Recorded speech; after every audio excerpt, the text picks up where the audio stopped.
بسم اللہ الرحمن الرحیم صلی اللہ علیہ حبیبہ محمد ووالدیہ وعمیہ وآلہ وصحبہ وسلم۔ معزز ناظرین، آج اقبال ڈے 9 نومبر کے حوالے سے ایک بڑی ہی اہم نشست ہے۔ بہت سے لوگ ایک عرصے تک اقبال کے حوالے سے اہل سنت کے علماء کو سنتے رہے۔ ہمارے قدیم جتنے بھی علماء اعلیٰ حضرت کے بعد گزرے، تقریباً سبھی اقبال کا ذکر بڑے اچھے لفظوں میں کرتے رہے۔ انشاءاللہ اس پر بھی مکمل دلائل آئیں گے، لیکن ایک عرصے سے چند لوگوں کو شکوک و شبہات پڑے اقبال کی ذات کے حوالے سے، اور اقبال کا مسئلہ اتنا اہم ہے کہ سمجھیں کہ اس دور میں اگر پاکستان کی نظریاتی بقا ہے تو وہ صرف اور صرف فکر اقبال کے حوالے سے ہے، کہ اقبال ہی تھا کہ جس نے اس دور میں جس دور میں پورے عالم اسلام میں قومیت پرستی، وطن پرستی، رنگ نسل کی بنیاد پر وطن اور ملکوں کی بنیاد رکھی گئی، اور ایسے دور میں جب عالم اسلام کے حالات کی خبر ملتی، اقبال روتے رہتے کہ پوری دنیا میں اسلامی ممالک نے اسلام کا ملی تشخص ختم کر دیا، حتیٰ کہ سرزمین حجاز سے بھی اس کا تشخص چھین کر اسے سعودیہ کا لقب دے دیا گیا۔ ترکی جو اسلام کی خلافت کو لیڈ کر رہا تھا، انہوں نے اسلامی خلافت کو ختم کر کے ترکی قومیت کی طرف اپنے آپ کو کنورٹ کر لیا۔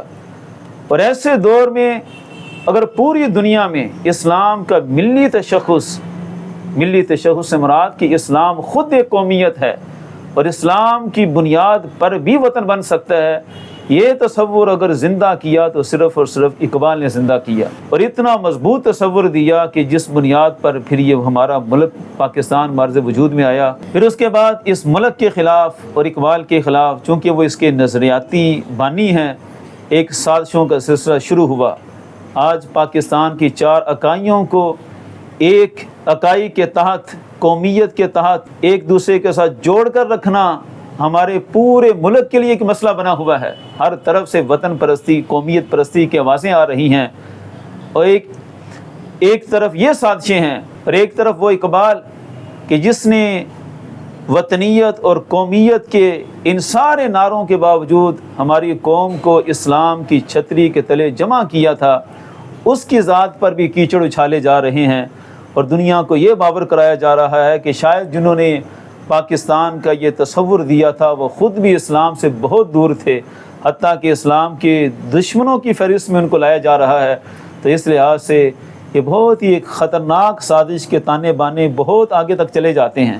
تو بات لمبی ہو گئی، تمہید کے طور پر قصہ مختصر کے اقبال کے حوالے سے بہت سی باتیں ایسی ہیں کہ جو عوام میں پھیلائی گئیں، بہت سے لوگ رابطے میں تھے، تو ان باتوں کو کلیئر کرنا چاہتے ہیں۔ تو انہی باتوں کو کلیئر کرنے کے لیے آج ہمارے پاس تشریف لائے رانا محمد اویس صاحب۔ تو ان کے پاس چند سوالات ہیں جو اقبال کے حوالے سے وہ کرنا چاہتے ہیں، تو ہم کوشش کریں گے کہ انشاءاللہ ان ساری باتوں کو کلیئر کریں۔ تو رانا محمد اویس صاحب، آپ کی آمد کا بہت شکریہ۔ جی، آپ کا بہت شکریہ مفتی صاحب، آپ نے وقت نکالا اور ہمیں وقت عنایت کیا۔ میرے کچھ شکوک و شبہات اور سوالات تھے۔ میں نے ایک مفتی صاحب ہیں، ان کی ویڈیو سنی تھی، علامہ اقبال کیا قادیانی تھے، تو وہ ویڈیو سن کے میں نے ان کے سوالات جو مجھے تشکیک پیدا کر رہے تھے کہ علامہ اقبال ایسے بھی ہو سکتے ہیں، تو میں نے ان سوالات کو نوٹ کر کے مرتب کر کے لکھے اور آپ کے پاس حاضر ہوں ان سوالات کے جوابات کے لیے۔ اچھا، سب سے پہلے میرا سوال ہے کہ علامہ اقبال کے جو استاد میر حسن صاحب ہیں، کہا جاتا ہے کہ انہوں نے قادیانیت کو سیالکوٹ میں سب سے پہلے متعارف کروایا، اس کی کیا حقیقت ہے؟ بسم اللہ الرحمن الرحیم۔ سوالات کے جواب دینے سے پہلے بنیادی طور پر ایک بات ذہن نشین کر لیں، اور اپنے ناظرین سے بھی میں کہوں گا کہ اس بات کو ساری گفتگو میں آپ نے پیش نظر رکھنا ہے کہ اقبال کے تذکرے میں جتنی باتیں بھی ہیں، ان کے ثبوت کے لیے ہمیں صرف انہی حوالوں پر اعتماد ہوگا جو مسلمان ہیں۔ جی بالکل ظاہر۔ اگر اقبال کے حوالے سے قادیانیوں نے کوئی کلیم کیے ہوئے ہیں، وہ اپنی کتب میں کئی ایسی باتیں لکھتے ہیں، تو ان کا تو سرے سے کوئی اعتبار ہی نہیں۔ سب سے پہلے ہم اپنے مسلمان راوی جو ہیں اقبال کے حوالے سے صرف اور صرف انہی پر اعتماد کریں گے جن کا بڑا ذکر کیا جاتا ہے۔ ان کا اپنا ایک پورا بیان ہے کہ روایت میں ثقافت و عدالت کا بڑا دخل ہوتا ہے، تو وہ خود اس چیز کے بڑے دائی ہیں کہ روایت ایسی ہونی چاہیے کہ بالکل ثقہ بندہ ہو اور صاحب عدل ہو۔ تو اس لیے اقبال کے حوالے سے قادیانیوں نے بہت کچھ لکھنے کی کوشش کی، اور یہ بھی واضح رہے کہ صرف اقبال نہیں، اقبال کے علاوہ بہت سی شخصیات ہیں جو اہل سنت کی مسلمہ شخصیات ہیں، ان کے حوالے سے قادیانی لٹریچر میں اتنا کچھ بھرا ہوا ہے، اگر ان سب کو سائڈ پہ کر کے اقبال کو کھینچتے ہیں یہ تو ویسے بددیانتی ہے۔ لہٰذا اگر ان پر اعتماد کرنا ہے تو پھر ساری شخصیات کو ایک ہی فہرست میں رکھیں گے۔ اب آتے ہیں اصل جواب کی طرف۔ سوال یہ ہوا کہ قادیانیت کو اور مرزا قادیانی کو متعارف کروانے والے سیالکوٹ میں اقبال کے استاد میر حسن صاحب تھے۔ تو یہ میرے پاس کتاب ہے، علامہ اقبال کے استاد شمس العلماء مولوی سید میر حسن صاحب، ڈاکٹر سید سلطان محمود حسین، انہوں نے یہ کتاب لکھی اور اقبال اکیڈمی لاہور سے شائع ہوئی، کہ جس کے بارے میں دعویٰ بھی کیا جاتا ہے کہ اس کی کتابیں بڑی اتھینٹک ہوتی ہیں، تو دعویٰ اگر کیا ہے تو قائم بھی رہیں۔ انہوں نے بڑے وثوق ذرائع سے اور تحقیق کے بعد میر صاحب کے عقیدے کو بیان کیا۔ اس کے صفحہ نمبر 70 پر موجود ہے کہ جن دنوں مرزا غلام احمد قادیانی سیالکوٹ کچہری میں ملازم تھے، میر صاحب سے آپ کی خاصی لیک سلیک تھی۔ اب یہ بات یاد رہے کہ یہ کچہری میں ملازمت کی بات ہے، اس دور میں تو مرزا کو بھی نہیں پتا تھا کہ اس نے کبھی نبوت کا دعویٰ کرنا ہے۔ ہمارا گمان یہی ہے، شاید اس کے گمان میں ہو تو وہ الگ بات ہے، لیکن اس دور میں تو جسٹ ایک وہ ملازم تھا اور اس کے علاوہ اس کی کوئی حیثیت نہیں تھی۔ کس کو خبر تھی کہ مستقبل میں یہ کیا کر سکتا ہے، کیا فتنہ پھیلا سکتا ہے؟ تو اس دنوں تو ان ایام میں الیکس لیک ہونا یہ کوئی کسی کے لیے باعث تان نہیں ہے۔ تو آگے ذکر کرتے ہیں میر صاحب کے برادر ہم میر حسام الدین اور ان کی اولاد کے چند افراد ان کے پیروکار بھی ہو گئے، یعنی بعد میں جب اس نے یہ تحریک شروع کی، مگر میر صاحب نے بیعت نہ کی۔ سید حامد شاہ اور دوسرے احباب نے بہت کوشش کی، مگر آپ اپنے عقیدے پر قائم رہے اور رحمت للعالمین کی ختم نبوت پر پختہ ایمان رکھا۔ تو یہ ان کا عقیدہ تھا کہ ختم نبوت پر ان کا ایمان بڑا پختہ تھا۔ اور دوسری جگہ مرزا قادیانی کے بارے میں ان کے جو اپنے ریمارکس تھے وہ کیا تھے، صفحہ نمبر 180، اس میں لکھتے ہیں کہ مرزا غلام احمد کے دست راز حکیم نور الدین نے میر صاحب سے اپنے آقا مرزا غلام احمد کے متعلق رائے پوچھی تو آپ نے فرمایا، اب یہ ہے اصل رائے جو انہوں نے قائم کی تھی۔ رائے یہ دی، کہا وہ قرآن پاک کی غلط تعویلیں پیش کرتے ہیں، حالانکہ یہ کوئی اصولی چیز نہیں، دوسرے معاملات میں ان کا کیا اعتبار ہو سکتا ہے؟ تیسرے مرزا صاحب کو لکھنا نہیں آتا، جس کتاب کو اٹھاؤ حاشیہ در حاشیہ چلی آتی ہے، اس سے ظاہر ہوا کہ ان کے دماغ میں کوئی مطلب صاف نہیں۔ تو یہ ان کی رائے جو اصل باوثوق ذرائع سے جو ہمارے مسلمان لوگوں نے بیان کی ہے۔ باقی قادیانی جو مرضی کہتے رہے، ان کے سینکڑوں جھوٹ ہیں، ان کا تو بڑا ساری زندگی جھوٹ بولتا رہا، تو چھوٹے جھوٹ بولتے رہے تو کیا تعجب کی بات ہے۔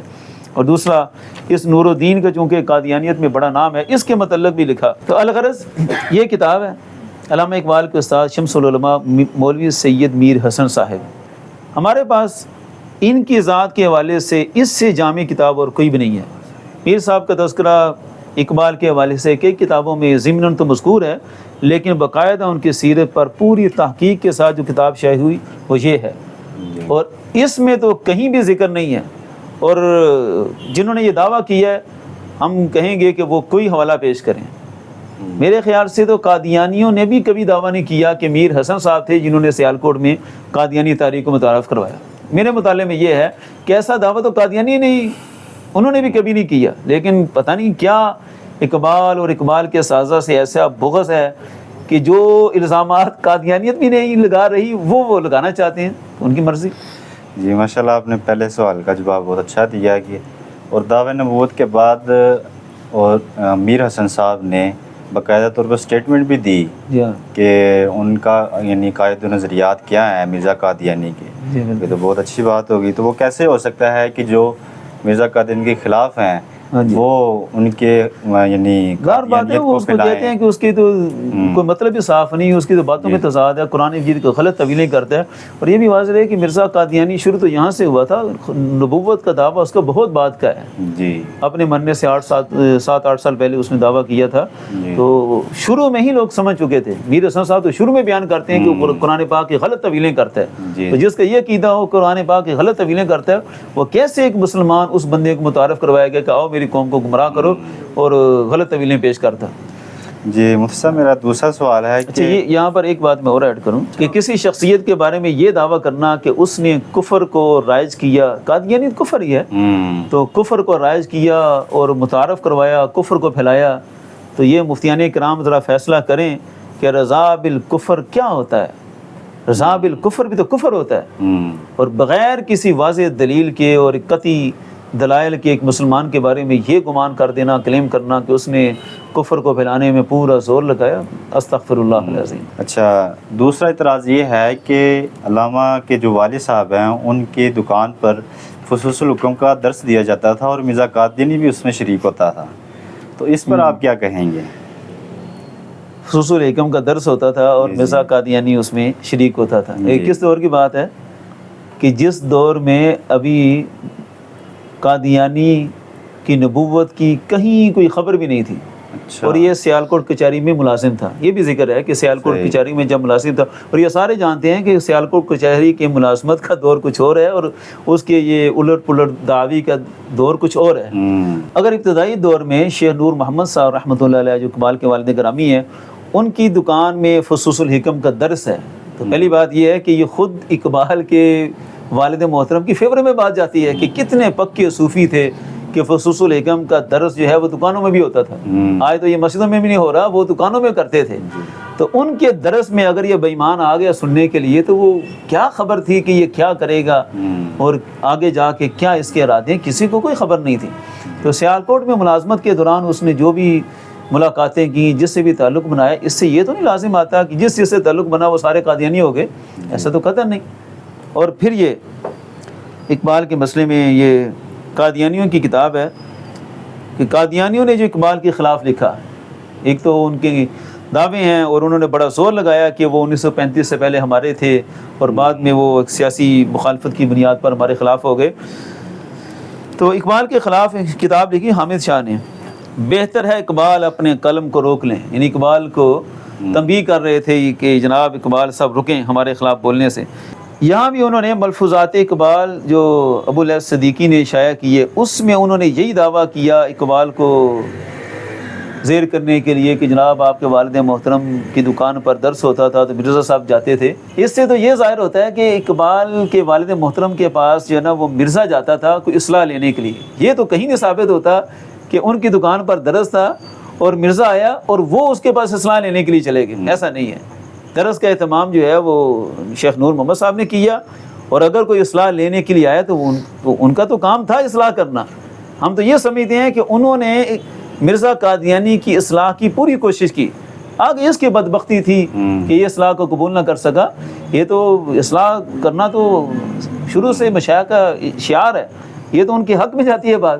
درس ہوتا رہا تو وہ آتے رہے، یہ ثابت کرے کہ مرزا قادیانی درس دیتا تھا اور شیخ نور محمد صاحب سننے کے لیے جاتے تھے، یہ ثابت کرے تو پھر تو بات بنتی ہے نا، جبکہ ایسا کچھ نہیں۔ اور یہ بھی دعوے جو ہیں یہ قادیانیوں کے ہیں، اہل سنت کے قلم سے نہیں ہیں۔ یہ ان کی کتاب ہے، بہتر ہے اقبال اپنے قلم کو روک لیں، اس میں اس نے یہی شائع کیا۔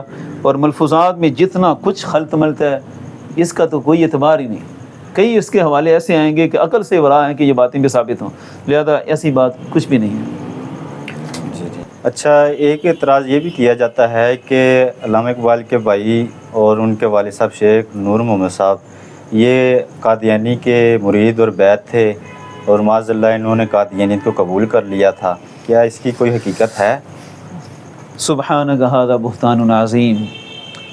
یہ شروع میں ہم نے تمہید میں کہا تھا کہ ان ساری باتوں میں ہم گواہی قبول کریں گے تو صرف مسلمان کی کریں گے۔ جی۔ قادیانی اگر کوئی کلیم کرتے ہیں تو ہمیں اس سے کوئی غرض نہیں، پھر ہم کھاتے کھولیں گے کہ انہوں نے کن کن شخصیات کے بارے میں کلیم کیا۔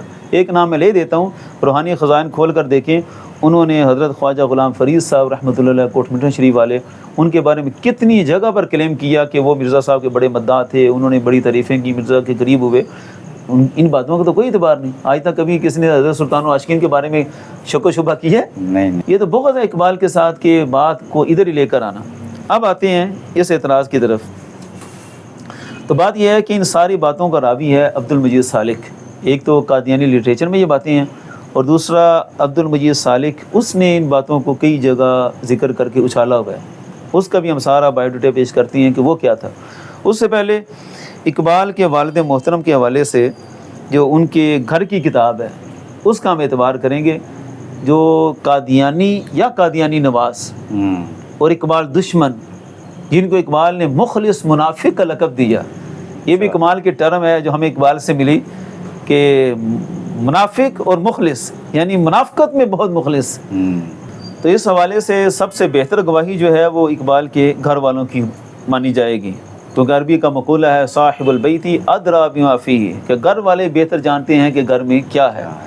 تو یہ کتاب ہے اقبال درون خانہ. اقبال اپنے گھر میں کیا تھے اس بارے میں بڑی اتھینٹک معلومات دینے کی کوشش کی خالد ندیر صوفی صاحب نے. اب یہ خالد ندیر صوفی کون ہیں؟ یہ بیٹے ہیں ندیر صوفی کے. اس نے بھی کتاب لکھی حیات و پیام علامہ اقبال. تو اس نے اپنا تعارف کروایا اس کتاب کے شروع میں صفحہ نمبر 6 میں. کہتا ہے گھریلو تقریبات میں علامہ سے بارہا ہم کلام ہونے کا شرف حاصل ہوا، شادی سے پہلے اور بعد بھی. میری دادی مرحومہ ان کی بڑی بہن اور میرے سسر گرامی ان کے برادر بزرگ تھے. یہ تعارف ہے ندیر صوفی کا، اور یہ ان کے بیٹے ہیں خالد ندیر صوفی. یہ اقبال کو نانا جان کہتے تھے اپنے رشتے کے اعتبار سے. ان کی گواہی دیکھتے ہیں کہ انہوں نے اس بارے میں کیا لکھا. یہ صفحہ نمبر 43 پر لکھتے ہیں، یہاں یہ واضح کر دینا مناسب ہوگا کہ علامہ صاحب کے والد گرامی اور بڑے بھائی کبھی بھی ختم نبوت کے منکرین میں شامل نہیں رہے. یہ انہوں نے واضح لکھا کہ نہ والد اور نہ بھائی، انہوں نے کبھی بھی ختم نبوت پر کوئی شک و شبہ نہیں رکھا. وہ ہمیشہ ختم نبوت کے ماننے والے اور پکے حنفی المذہب مسلمان تھے. شیخ عطا محمد صاحب کا جنازہ ان کی وصیت کے مطابق جو انہوں نے میرے والد گرامی کو کی تھی، کہ خالد ندیر صوفی اپنے والد گرامی یعنی ندیر صوفی جو اقبال کے بھانجے لگتے ہیں، ان کو وصیت کی تھی شیخ عطا محمد نے کہ اقبال منزل کے بالمقابل واقع مسجد کے امام مولوی سکندر خان صاحب نے جو حنفی المذہب تھے پڑھایا تھا. نہیں، جنازہ بھی حنفی المذہب سنی مسلمان نے پڑھایا تھا. اگر وہ اتنے پکے قادیانی ہوتے، اور قادیانی اپنے جنازے کس طرح کرتے ہیں یہ تو سب کو معلوم ہے. اس کے علاوہ بیگم شیخ عطا محمد کا جنازہ بھی مولوی صاحب مذکور نہیں پڑھایا تھا. یہ ہے گھر کی گواہی. اور باہر والے جو مرضی بولتے رہیں، ہمیں ان کا کوئی اعتبار نہیں. سیدھی سی بات ہے کہ اقبال کے مسئلے میں گھر کے افراد اور مسلمان محققین وہ بات کریں گے تو وہ ہم قبول کریں گے، لیکن اگر قادیانی کو دعویٰ کرتے ہیں تو اس پہ ہم تو نہیں کلام کریں گے. ہم تو کہیں گے کہ راوی ساکت ہیں، راوی ساکت الاعتبار ہے، ایسے راویوں کا کوئی اعتبار ہی نہیں. اب درمیان میں چونکہ آگے بھی باتیں آنی ہیں عبد المجید صالح کی روایات پر، تھوڑا سا میں عبد المجید صالح کا بھی تعارف کروا دوں کہ یہ کیا تھا جس نے یہ سارا خاندان اقبال کے خلاف گند پھیلایا اور طرح طرح کے الزامات لگائے. اس کی بھی اچھی طرح تحقیق ہونی چاہیے کہ یہ ہے کیا. عبد المجید صالح، ناظرین ایک دفعہ اس شخص کی حقیقت کو اچھی طرح جان لیں، کیونکہ بہت سے والے اسی کے ریفرنس سے آتے ہیں. جنہوں نے کوئی باتیں اٹھائی ہیں انہوں نے بھی بنیادی ماخذ اسی بندے کو بنایا ہے. یہ کس قدر بدتمیز تھا. حضرت سید دیدار علی شاہ صاحب رحمۃ اللہ علیہ اس کے بارے میں جتنی بدزبانی کی ہے ہم تو یہ پڑھ بھی نہیں سکتے. مولوی دیدار علی کے پٹھوں کی نیت صاف نہیں. تو اس طرح کی باتیں ہمارے علماء اہل سنت کے بارے میں بہت ہی بدتمیزی والی گفتگو اس کی یہ سرگزشت میں ملتی ہے. دوسرا قادیانیوں کے بارے میں یہ کس طرح کی باتیں کرتا تھا. کہتا ہے صرف احمدی مبلغین تو کچھ کام کرتے تھے اور باقی تمام فرقوں کے لوگ یا آپس میں مصروف پیکار تھے یا احمدیوں کے خلاف کفر کے فتوے شائع کرتے تھے. غرض ان لوگوں کی غیر معال اندیشی اور نفسانیت نے انسداد ارتداد کو ناممکن بنا دیا اور کفر کی مشین پوری قوت سے چلتی رہی. یعنی کس قدر دیدہ دلیری سے کہا کہ باقی سارے تو کفر کرتے رہے لیکن قادیانیت لوگوں کو ارتداد سے بچاتی رہی. یعنی جو سب سے بڑی ارتداد کی مشین ہے اس کو کہتے ہیں کہ وہ ارتداد سے بچا رہی ہے، اور جو اسلام کی تبلیغ کر رہے تھے قادیانی کے خلاف ان کو کہتے ہیں یہ کفر کی مشین چلاتے ہیں۔ تو ایسے بندے کے بارے میں آپ کیا اعتقاد رکھیں، اس کی روایات کا کیا اعتبار؟ یہ اس کی اپنی کتاب ہے، یہ کسی اور نے نہیں سالک کے کھاتے میں ڈالا، یہ خود اس نے اپنی کتاب سرگزشت میں یہ باتیں لکھی ہوئی ہیں۔ اب آتے ہیں اس سالک نے کتنی باتیں کی اور ان کا ہمارے علماء نے کیا جواب دیا۔ ایک مالیت خواجہ میں سالک کا تعارف پیش کیا گیا کہ سالک کیا تھا۔ یہاں بھی بیان ہے کہ عبدالحمید عارف دفتر اکاؤنٹنٹ جنرل پنجاب میں ملازم تھے، مولانا عبدالمجید سالک کے بھائی تھے، مذہباً قادیانی اور عادتاً بحث مباحثے کے بہت شائق تھے، یعنی اس کا اپنا بھائی بھی قادیانی تھا اور خود بھی یہ قادیانیت کی تعریف کن الفاظ میں کرتا ہے وہ بھی سب کے سامنے ہے، اور اسی طرح اس کا باپ بھی قادیانی تھا، یعنی خود یہ قادیانی فیملی سے تعلق رکھتا اور کھلے لفظوں قادیانیت کو اسلام کی تحریک اور اسلام کی خدمت کرنے والا اتنے کھلے الفاظ میں کہنے والا یہ سالک، لہذا اس کی باتوں کا ہم کوئی اعتبار نہیں کر سکتے۔ یہاں اقبالیت خواجہ میں خواجہ عبدالحمید نے یہ بھی ذکر کیا کہ ایسے اخبار نویس بھی آتے تھے جو علماء کے پاس بیٹھ کر عقیدت کا اظہار کرتے اور بعد میں فرضی ناموں سے ان کے خلاف اخباروں میں زہر اگلتے، یعنی اقبال کی مجلس میں آ کر پھر فرضی ناموں سے اقبال کے بارے میں غلط باتیں منسوب کر کے پھیلا دیتے۔ اس قسم کے دو صحافیوں کو اقبال نے مخلص منافق کا نام دیا، مخلص منافق، اور اسی طرح میاں محمد شفیع میم شین انہوں نے تو واضح لفظوں میں ذکر کیا کہ اس مخلص منافق سے مراد سالک تھا، اور خود سالک نے بھی ذکر کیا اور خود سالک نے بھی اعتراف کیا کہ علامہ اقبال نے بھی اس کو نوٹس بھیجے کہ میرا کلام نہ شائع کیا کرو، کیونکہ اقبال کو اس پر اعتماد ہی نہیں تھا، کہ پاس آتا تھا اور غلط باتیں پھر منسوب کر کے پھیلا دیتا تھا۔ یہ سرگزشت میں سالک نے خود اعتراف کیا کہ اقبال کا نوٹس کہکشاں کو اس ہیڈنگ کے تحت خود اس نے تسلیم کیا۔ یہاں تک تو گواہیاں تھیں سالک کے اپنے گھر سے اور سالک کی اپنی زبان سے۔ اب جن کو یہ بڑا کام کرنے والا سمجھتا ہے قادیانیت، تو ان کے ربوہ جو رسالہ نکلتا ہے تو اس میں بھی باقاعدہ سالک کا ذکر موجود ہے۔ اس میں بھی عبدالمجید سالک نے قادیانیت کے تعلیمی مراکز کی بڑی تعریف کی۔ تو جناب جو اپنی زبان سے قادیانیت کی تعریف کرتا ہے، قادیانیت اس کی تعریف کرتی ہے، تو ایسے بندوں کی روایات پر ہم اعتماد کریں، ایسا قطعاً نہیں ہو سکتا۔ تو اقبال کے بارے میں، ان کے خاندان کے بارے میں جس شخص نے یہ روایات پھیلائی ہیں اس کا اپنا تعارف یہ ہے کہ وہ قادیانیت کو پسند کرتا ہے، قادیانیت اس کو پسند کرتی ہے، تو کیسے مان لیں؟ جبکہ اقبال کے اپنے بھانجے، اپنے نواسے جو رشتے میں نواسے لگتے ہیں وہ بیان کر رہے ہیں کہ ایسا کچھ بھی نہیں تھا، تو کیسے مان لیا جائے؟ لہٰذا یہ سب فرضی روایات ہیں۔ اچھا مفتی صاحب، آپ نے علامہ اقبال کے خاندان کے بارے میں ماشاءاللہ اتنا بتا دیا کہ وہ مسلمان تھے، ان کے بھانجے، ان کے والد صاحب اور ان کے بھائی کے بارے میں شیخ عطا محمد کے بارے میں آپ نے بتایا ہی نہیں۔ تو یہ بڑا کہا جاتا ہے کہ اقبالیات کے ریسرچر اور محققین جو ہیں انہوں نے کہ وہ قادیانی تھے، شیخ عطا محمد، تو کیا اس کی کیا حقیقت ہے؟ ریسرچرز اور محققین اس بات پر متفق ہیں کہ شیخ عطا محمد قادیانی تھے۔ واللہ عالم کون سے ریسرچر اور کون سے محققین، نام تو کسی کا بھی نہیں پیش کیا، ہم نے تو پیش کر دیا کہ ان ساری روایات کا جو بنیادی ماخذ ہے وہ سالک ہے، اور سالک کی کیا حیثیت ہے وہ سب کو پتہ چل گئی، کیونکہ سالک اقبال کے زمانے کا ہے، اقبال کے ساتھ نشستیں بھی تھیں اس کی، اقبال سے ملتا تھا، باہر جا کے لوگوں کو بتاتا تھا، پھر اقبال اس کو نوٹس بھیجتا تھا کہ میرے بارے میں بکواس کر رہے ہو، تو یہ اس کی حیثیت ہے۔ لہٰذا بعد والے جتنے مرضی بھی ریسرچر آئے انہیں بات تو اسی سے لی ہوئی ہے، تو اس کی بات کا تو کوئی بھی اعتبار نہیں۔ اگر ریسرچر اور محققین متفق ہیں تو یہ کتاب کس کھاتے میں جائے گی؟ ریسرچرز میں بڑا نام تو ان کا ہے جو اقبال کے گھر والے ہیں، اور یہ ذکر کر رہے ہیں کہ ہم تو اپنے گھریلو تقریبات میں اقبال سے بارہا ملتے تھے، اقبال سے باتیں سنتے تھے، اس سے تربیت لیتے تھے، یہ تو تصدیق کر رہے ہیں کہ ایسا کچھ بھی نہیں تھا۔ اور قادیانیوں کی باتوں کو لے کر قادیانی ریسرچر اگر ہوں تو وہ ہم نے شروع میں کہہ دیا، ان کی باتوں کا کوئی اعتبار نہیں، وہ سب ساقط الاعتبار ہیں۔ ایک اور بہت نہایت چبھتا اور مجھے تشکیک میں ڈالنے والا سوال ہے، اس میں یعنی جو مقالہ ہے علامہ اقبال کا نظریہ توحید مطلق، اور اس کے علاوہ اقبال کی تقریریں، تحریریں، بیانات یہ کتاب چھپی ہے، تو اس کے اندر لکھا گیا ہے مرزا قادیانی کو علامہ اقبال نے ایک ماہر دینیات قرار دیا گیا ہے، اس کے بارے میں آپ کیا کہیں گے؟ یہ کون سے مقالے میں لکھا؟ نظریہ توحید مطلق میں اور اقبال تقریریں، تحریریں اور بیانات میں۔ تو یہ دعویٰ کیا گیا کہ اقبال نے اپنے مقالے نظریہ توحید مطلق اس میں مرزا قادیانی کو ماہر دینیات قرار دیا۔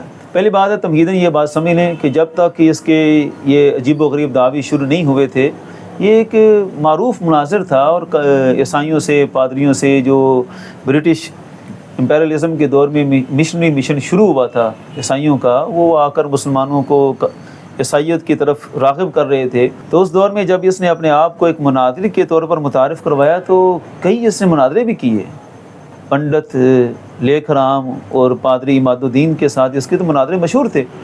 تو اس زمانے میں اپنے آپ کو مناظر کے طور پر متعارف کروانا اور پھر اس کے بعد اپنے آپ کو ماہر دینیات میں شمار کروا لینا، یہ کوئی بڑی بات نہیں تھی، اور اقبال نے بھی وہ بات اسی دور میں کی ہوئی ہے، اگر ہے تو اس کی دلیل واضح ہے۔ یہ یوسف سلیم چشتی نے جو مقالات لکھے اس میں بھی لکھا کہ اقبال نے 1899 میں عبد الکریم الجیلی پر جو مضمون لکھا تھا، کہ عبد الکریم جیلی کے مضمون پر ہی اقبال نے وہ لکھا تھا نظریہ توحید مطلق، اس میں پھر اقبال نے یہ بات کی تھی کہ ماہر دینیات ہے، لیکن یہ بھی ہے کہ اقبال نے پھر اس کو زندگی بھی قرار دیا۔ تو ابتدائی دور میں اگر اقبال نے اس کے بارے میں کوئی اچھا گمان رکھا، اور اس وقت تک اس کا دعویٰ نبوت بھی سامنے نہیں آیا تھا، 1901 میں اس کا دعویٰ نبوت آیا، اور دعویٰ نبوت سے پہلے جب وہ پادری عماد الدین سے اور پنڈت لیکھ رام سے مناظرے کر رہا تھا، اس وقت اگر اسے کوئی کہہ دیتا ہے کہ ماہر دینیات ہے، تو میں سمجھتا ہوں اس وقت تک تو کوئی بڑی بات نہیں ہے۔ اور مسلمانوں میں یہ ایک مناظر کے طور پر معروف ہوا، اس زمانے میں مناظر جو پنڈتوں کے ساتھ کرنے والے تھے وہ شاید تھوڑے لوگ تھے، تو اس زمانے میں یہ ماہر تو معروف تو ہو گیا کہ ماہر دینیات ہے، لہذا اس زمانے کے لحاظ سے اگر اقبال نے بات کی ہے تو وہ بعد میں اس کی شخصیت پر فٹ نہیں آتی۔ بعد میں تو واضح ہے کہ اقبال نے اس کے دعوی آنے کے بعد ساری زندگی اس کی مخالفت کی، زندگی کے کسی موڑ پر اس کے دعوی کے بعد اس کی موافقت نہیں کی، اور اگر دعوی نہیں آئے اور اسے دارا اور اس سے پہلے کی کوئی بات ہے تو میں نہیں سمجھتا کہ اس پر کوئی بھی فتویٰ ہے۔ آج کے زمانے میں کسی بھی مفتی سے پوچھیں کہ ایک بندہ اچھے وقت میں آج سے 10-12 سال پہلے اگر اسلام کا اچھا کام کر رہا تھا تو سارے اس کے حامی تھے، بڑے بڑے لوگ اس کے حامی تھے، اور ایک وقت میں آ کر وہ اہل سنت کے عقیدے سے پھر گیا تو اس کی مخالفت تو شروع ہو گئی۔ بے شمار ایسی مثالیں ہیں، تو کیا پچھلی باتوں کو اٹھا کر لایا جائے گا کہ جناب یہ دیکھو اس کو پکا حامی ہے؟ بھائی بات کی بات ہے کہ جب اس کی بد عقیدگی ظاہر ہوئی اور اس کا ایمان بگڑ گیا، اس کے بعد اگر کسی نے بات کی ہے تو اس کو پیش کیا جائے۔ میں سمجھتا ہوں کہ یہ بھی صرف اور صرف بغض اقبال کی وجہ سے اس مقالے کو اٹھایا گیا، اور یہ بھی اقبال کی مقبولیت ہے اللہ کی بارگاہ میں کہ جنہوں نے الزام لگایا انہوں نے مقالے کا نام لے لیا کہ اس مقالے میں لکھا ہے، اور اس مقالے کی تاریخ جو ہے وہ 1899، اور اس دور میں تو کچھ بھی نہیں تھا۔ لیکن شیخ عطا محمد کا ذکر تو مرزا قادیانی روحانی خزائن جلد نمبر 11 کے اندر ذکر کیا ہے، تو اس کے بارے میں آپ کیا کہیں گے؟ 313 مخلصین میں ذکر کیا۔ جی میں نے پہلے کہا کہ قادیانیوں کی کتابوں کا کوئی اعتبار نہیں، وہ جو مرضی لکھتے رہے ان کا کوئی اعتبار نہیں، کہ شیخ عطا محمد کے بارے میں جو اقبال کے اپنے نواسے لگتے ہیں وہ گھر کے بندے ہیں، انہوں نے بیان کر دیا کہ وہ قادیانی تھے ہی نہیں، ایسے فضول بات نہیں۔ اور ایک بڑا اہم اعتراض کیا جاتا ہے ملت بیدار پر ایک عمرانی نظر، اس کے اندر علامہ نے بیان کیا ہے کہ قادیانیت اسلامی سیرت کا ٹھیٹھ نمونہ ہے، اس کے بارے میں آپ کیا کہیں گے؟ قادیانیت اسلامی سیرت کا ٹھیٹھ نمونہ، اس بات کو بہت زیادہ دہرایا گیا، اور بار بار لوگوں نے پوچھا جی دیکھیں جی اقبال نے تو قادیانیت کے بارے میں یہ کلیم کیا ہوا ہے کہ وہ اسلامی سیرت کا ٹھیٹھ نمونہ، پکے مسلمان ان کو ڈکلیئر کیا ہوا ہے۔ پہلی بات ہے کہ اس بات کا ماخذ کیا ہے، اور اس اقبال کی اپنی سٹیٹمنٹ کیا تھی۔ اقبال کی جو سٹیٹمنٹ ہے وہ انگلش میں ہے، اور انگلش میں جو سٹیٹمنٹ دی ہے اس کا اردو ترجمہ کیا بنتا ہے پہلے اس کو فیصلہ کرنا ہوگا، اور یہ جو سٹیٹمنٹ ہے یہ پوری ایک تقریر میں سے ایک جملہ نکالا گیا، پوری تقریر کیا تھی اس کو بھی تو پیش کرنا ہوگا۔ پہلے ہم اس سٹیٹمنٹ پر ہی آ جاتے ہیں پھر پوری تقریر پر بھی آتے ہیں۔ سٹیٹمنٹ کیا ہے؟ سٹیٹمنٹ یہ ہے اس کتاب میں in the Punjab, the essential Muslim type of character has found a powerful expression in the so-called Qadiani sect. یہ اقبال کی سٹیٹمنٹ ہے, so-called قادیانی سیکٹ. اس کا ترجمہ سب سے پہلے مولوی ظفر علی خان نے کیا زمیندار اخبار میں. اب جنہوں نے یہ جو ٹھیٹھ مونا کا شور ڈالا ہوا نا, ان کا بنیادی ماخذ ظفر علی خان ہے. یا یہ بھی واضح کریں کہ ظفر علی خان کے بارے میں ہمارے علماء اہل سنت کا فتویٰ کیا ہے اور کتنے فتاویٰ ہیں ظفر علی خان کے اوپر. ہم نے شروع میں بیان کیا تھا کہ ہم صرف ان روایات کو مانیں گے کہ جن روایات کے راوی سچے مسلمان ہوں. جو راوی مجروح ہوں, جن راویوں کا ایمان اور عقیدہ یہی ثابت نہیں ہے, وہی مشکوک ہو, تو ان راویوں کی باتوں کا ہم کیسے اعتبار کر لیں. تو لہذا اقبال کی سٹیٹمنٹ اور اس کا ترجمہ کیا ظفر علی خان نے. اور یہ ظفر علی خان ویسے بھی اقبال سے کئی طرح سے بغض رکھتا تھا, اور اس نے کئی باتیں اقبال کی طرف سے خود بخود منسوب کر دی, اور اقبال کے خلاف اس نے اشعار بھی لکھے. یہ ایک تسلسل تھا اس کا. اس نے اپنے دور کے جو سوشل میڈیا, جس طرح آج پروپیگنڈا کے لیے استعمال ہوتا ہے نا, اس نے اپنے دور کا جو میڈیا تھا اس کا ذمہ اس کو اس نے اقبال کے خلاف کئی دفعے استعمال کیا. یہ سارے حقائق اب ہم چھیڑیں تو پھر بات بہت لمبی ہو جائے گی. الغرض یہ اقبال کی سٹیٹمنٹ جو کتاب میں ہے, ترجمہ اس کا شائع کیا ظفر علی خان نے, جو بغض اقبال کا مریض تھا.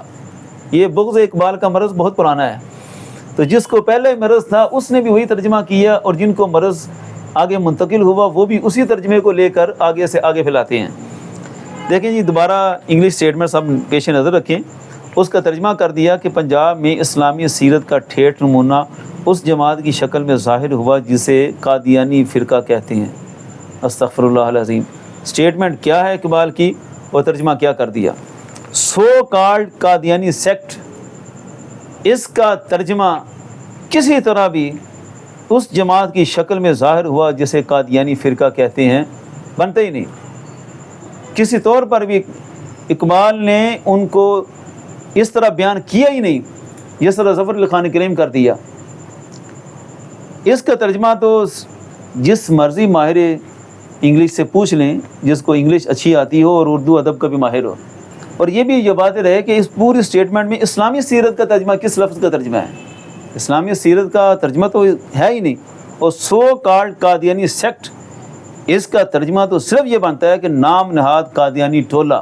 اور سو کالڈ کہتے ہی اس وقت ہیں کہ جو حقیقت سے بالکل دور ہو.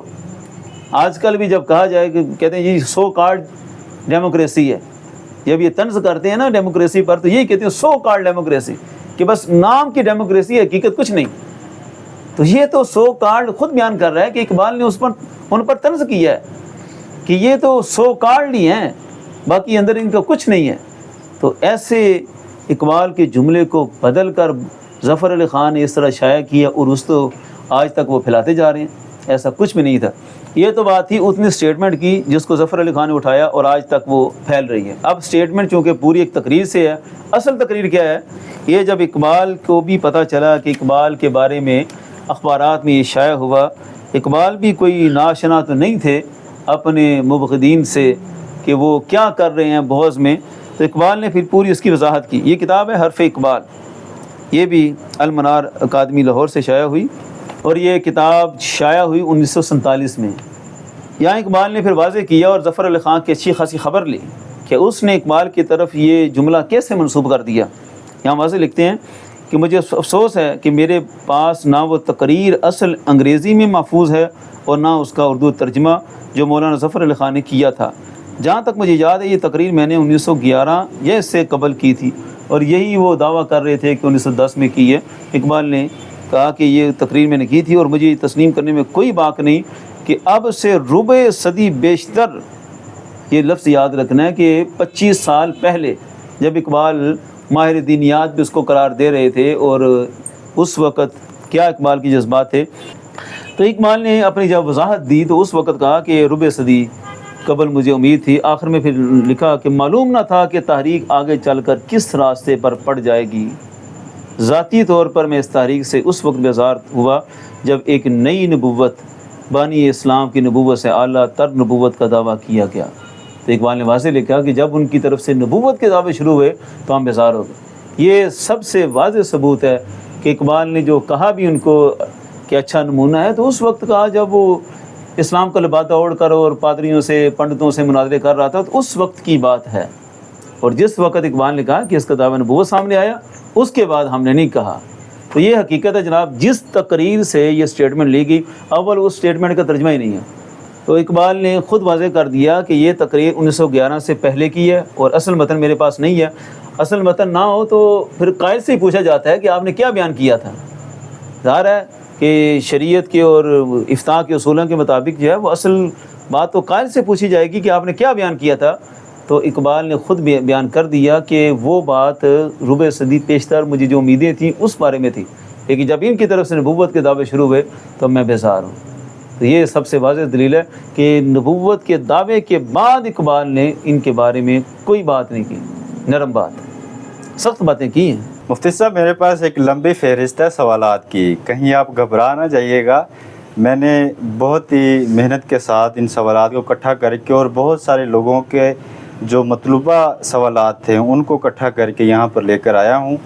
تو میں ان سوالات میں سے ایک سوال ہے کہ علامہ نے آفتاب اقبال کو قادیان میں تعلیم کے لیے، پڑھنے کے لیے بھیجا، تو اس کی کیا حقیقت ہے؟